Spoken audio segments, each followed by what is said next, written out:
Quando pensamos a respeito da aplicação do livro do profeta Sofonias, vemos que ele nos chama a buscar a santidade e a retidão diante de Deus. Vamos conversar sobre isso e mais algumas coisas a respeito do livro do profeta Sofonias, logo depois da vinheta.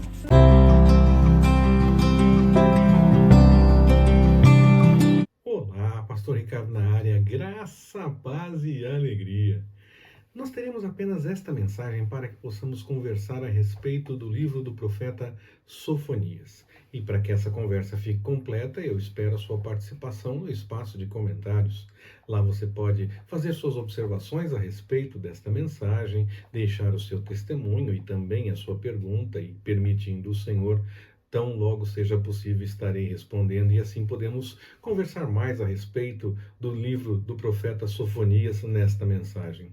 Sofonias significa aquele que Jeová protege, ou aquele que é escondido por Deus. Diz o seu texto que ele era filho de Cusi, e ele viveu em Judá, profetizando por volta do século 7 antes de Cristo. Se sabe muito pouco a respeito da vida de Sofonias, da sua biografia realmente, e o que nós temos é o que está realmente na Bíblia, basicamente no primeiro versículo do texto que leva o seu nome no Antigo Testamento. Claro, nós podemos observar as suas profecias, as suas intervenções, e mesmo que ainda não consigamos levantar aspectos específicos da sua biografia, podemos ver alguns traços da sua personalidade, porque o Senhor age no meio da história e ele age no meio do que as pessoas são, daquilo que ele mesmo preparou as pessoas para serem. E ainda que não tenhamos tantas informações especificamente sobre a biografia, nós podemos aprender um pouco mais sobre Sofonias, sim, e muito mais importante, claro, aprender a respeito do que ele falou e daquilo que o Senhor tem a nos dizer a partir da profecia do profeta Sofonias. Como eu falei, ele revela que ele é filho de Cusi, e ele registra sua genealogia voltando pelo menos 4 gerações até Ezequias. Isso está lá no versículo 1, no capítulo 1, logo no comecinho do livro. Alguns estudiosos ainda têm dificuldade de acreditar ou de definir quem seria esse Ezequias, mas acredita-se, entre a maioria dos estudiosos, acredita-se que seria sim o rei Ezequias, e por isso então essa volta na genealogia até 4 gerações para dar um registro de quem era aquele Sofonias e qual era, voltando pelo menos até um personagem mais famoso para poder esclarecer realmente quem era esse Sofonias, para deixar registrado quem era essa pessoa. Só essa seria a razão para voltar até uma pessoa famosa necessariamente. Por que voltou 4 e não 3 e não 2? Voltou 4 especificamente e parou nesse nome por quê? Possivelmente sim, é porque era o rei Ezequias e a intenção era deixar claro de que Sofonias estava se falando quando se fala a respeito de um profeta chamado Sofonias. O tempo da sua profecia foi durante os dias de Josias, que é filho de Amon. Ele falou durante o tempo de Josias, realmente. O reinado de Josias aconteceu aproximadamente entre 640 e 609 a.C. O auge da reforma de Josias, daquela reforma religiosa que ele fez, aconteceu por volta de 520 a.C. E no livro de Sofonias, no capítulo 2, versículos de 13 a 15, nós vemos uma informação que parece nos mostrar que Nínive ainda não tinha caído. A queda de Nínive acontece por volta de 612 a.C. Então, normalmente, a profecia de Sofonias está colocada, acredita-se, entre 630 e 615 a.C. O texto pode até ter se ficado pronto um pouco depois, mas a profecia em si, o tempo histórico da profecia, aconteceu ainda antes da queda de Nínive, durante o tempo de Josias. Josias é de 640 a 609, Nínive teria caído em 612, então imagina-se que a profecia de Sofonias tenha esse período, entre 630 e 615, em algum momento durante esse tempo, Josias teria dito a sua profecia, sido chamado pelo Senhor e apresentado aquilo que precisava falar ao reino de Judá. Esse momento da profecia de Sofonias, ele é muito conturbado, porque o povo estava aceitando, de certa forma, a reforma religiosa que Josias estava trazendo à nação. Josias queria voltar a buscar as coisas de acordo com a vontade do Senhor. E o povo, de certa forma, estava aceitando e vivendo essas coisas. Inclusive, Sofonias 1,4 fala sobre o resto de Baal, talvez uma alusão à possibilidade de já ter começado a reforma, mas ela não ter terminado efetivamente, ainda existir alguma coisa que prevalecia daquela idolatria que existia antes e que no fim voltou a existir depois de Josias. O povo não vivia exatamente com inteireza de coração a reforma que Josias tinha proposto. Eles seguiam porque o líder político dizia para fazer. Mas logo em seguida, quando tiveram a chance de ter um novo líder político que se afastou novamente das coisas do Senhor, rapidamente eles voltaram a fazer as coisas erradas que se definia antes e que aconteciam antes. Antes da tentativa da reforma de Josias. Então ela não foi duradoura, ela não teve um efeito duradouro, mas durante os dias de Sofonias havia ainda alguma coisa, e o povo até aceitava alguma coisa, vivia sim alguma coisa de acordo com a vontade do Senhor, a partir da orientação do que Josias trazia como líder político e encaminhava também do ponto de vista religioso, e havia ainda então algum resto de Baal que prevalecia, e Sofonias faz esse registro, o que nos faz pensar que a reforma estava assim andando naquele momento. O livro de Sofonias, ele nos desafia a buscar santidade, buscar a vontade de Deus, a viver da forma como Deus nos chama a viver de acordo com a sua vontade. E também nos encoraja a encontrar a esperança realmente para enfrentarmos qualquer dificuldade que possa surgir no meio da caminhada.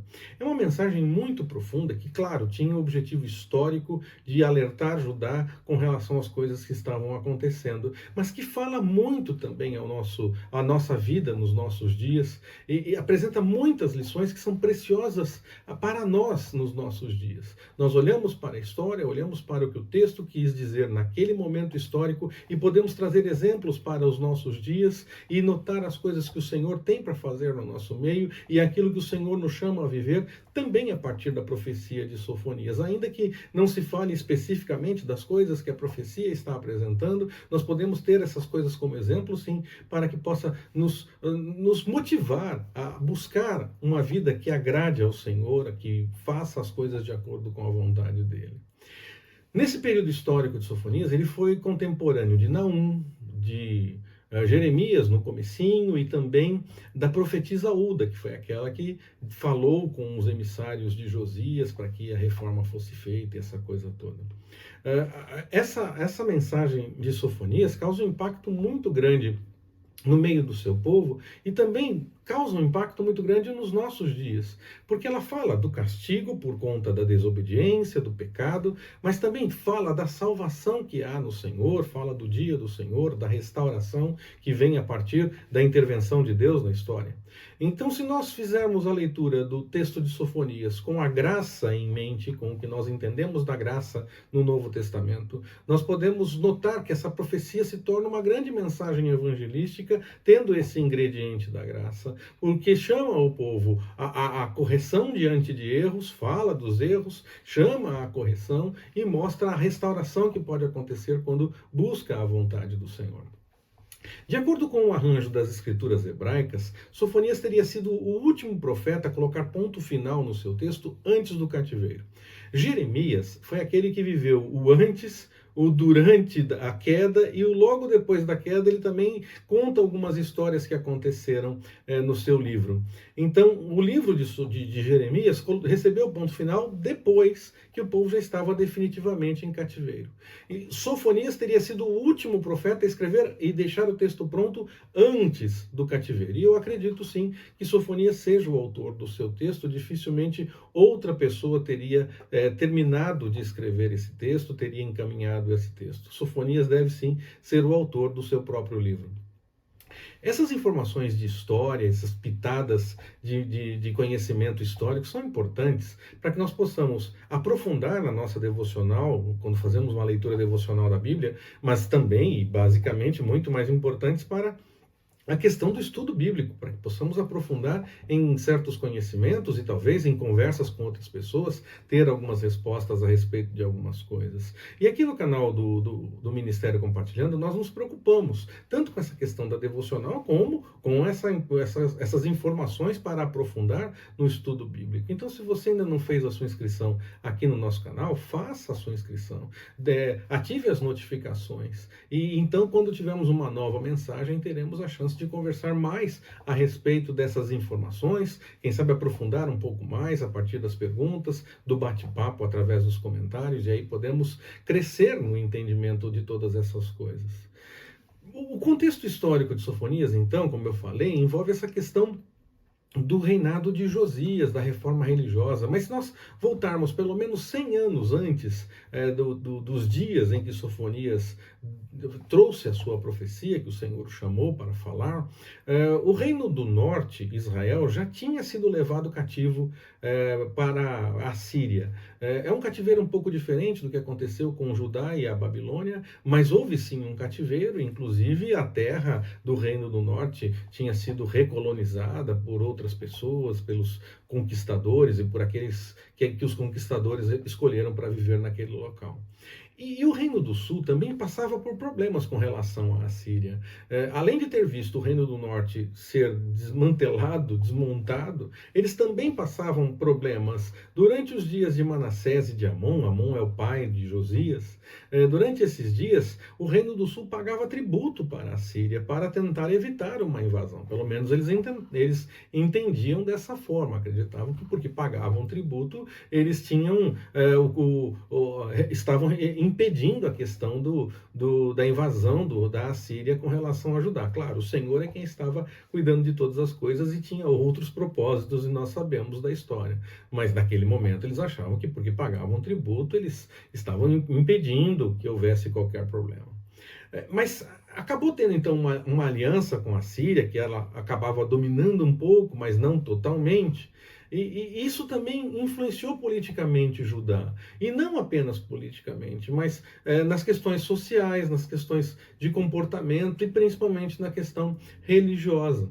A Assíria acabou impondo algumas das suas tendências para o povo. Aquilo que Deus orientou antes da tomada da terra, que não era para fazer o que os povos faziam, eles acabaram assumindo algumas coisas da Assíria. A Judá passou a ter um tratamento especial e até uma certa conivência, um cuidado até com aqueles que praticavam artes mágicas, com os adivinhadores, com os encantadores, exatamente aquilo que Deus tinha dito que não era para fazer. A religião astral se tornou muito popular no meio de Judá, a ponto que o rei Manassés tenha construído altar na porta da casa do Senhor para a adoração do sol, da lua, das estrelas, dos signos dos zodíacos, de todos os astros. Nós vemos essa informação lá no livro de 2 Reis, capítulo 23, versículo 11.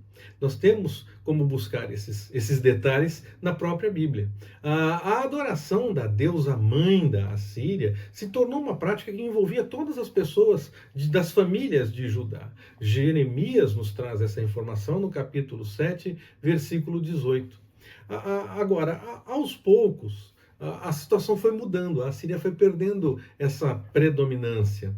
Josias começou a reforma religiosa e, provando que era o Senhor quem estava cuidando, não permitiu mais que a Assíria causasse tantos problemas. Ele pôde reverter um tanto essa questão dessa adoração errada, desses encaminhamentos errados, e conseguiu refrear a possibilidade da Assíria tomar definitivamente Judá e até resolveu todas as coisas.